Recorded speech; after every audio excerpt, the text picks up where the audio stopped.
It is my distinct pleasure to welcome you all to this high-level event, building on the tremendous moment generated by the African Climate Summit. Under the inspiring leadership of His Excellency President Dr. William Ruto, the summit provided an unprecedented platform for the continent to unite in articulating Africa's climate priorities. Together we embraced a collective call to action for resilience, sustainability, and equity, all embodied in the Nairobi Leaders' Declaration on Climate Change and Call to Action. Allow me to highlight that following the successful hosting of the Africa Climate Summit, the presentation of the African Leaders' Nairobi Declaration on Climate Change and Call to Action at COP28, His Excellency President of the Republic of Kenya convened a course meeting in February this year, in which Kenya and the African Union Commission Secretariat presented the Post-Africa Climate Summit Implementation Roadmap, its governance structure, the ACS Secretariat Office offer for consideration. The committee congratulated the government of Kenya under the leadership of Dr. William Ruto and the African Union Commission through His Excellency Musa Faki Mohamed for a very successful Africa Climate Summit under the theme Driving Green Growth and Climate Finance Solution for Africa and the World. Africa in solidarity with the world, and adopted the following key decisions in that meeting. 1, welcome the African Leaders' Nairobi Declaration on Climate Change and Call to Action and its implementation efforts, including the proposed implementation roadmap and governance structure.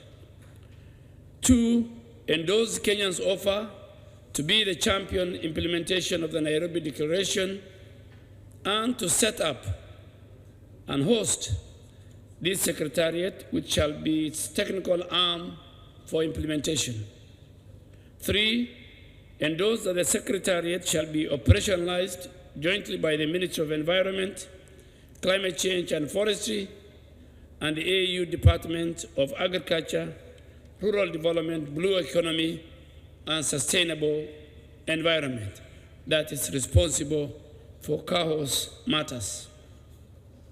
4, agreed that the aforementioned secretariat will be financed through voluntary contribution from Kenya and other member states, as well as partners.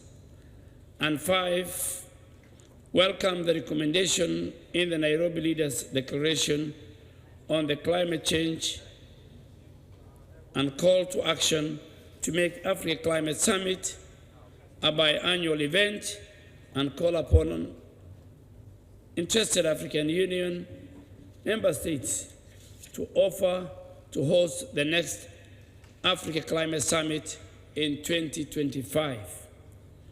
I am pleased to inform you that Kenya is working closely with the AU Commission to urgently operationalize the post-ACS implementation roadmap.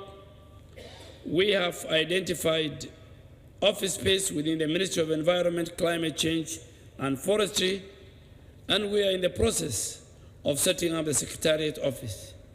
We are working closely with the AUC to second staff to the Secretariat. I'm also happy to report that the African Union Commission is currently developing governance instruments for the ACS Secretariat, a communication strategy, and a joint resource mobilization strategy, while galvanizing African countries where projects will be identified and implemented. Truly fulfill the transformative vision of the Africa Leaders Nairobi Declaration, we must maintain and amplify the momentum we have generated together. This declaration, a beacon of hope and resilience, can only be achieved if its far-reaching objectives are achieved. and we will continue to foster collaboration, strengthen partnership, leverage on our collective resources and expertise.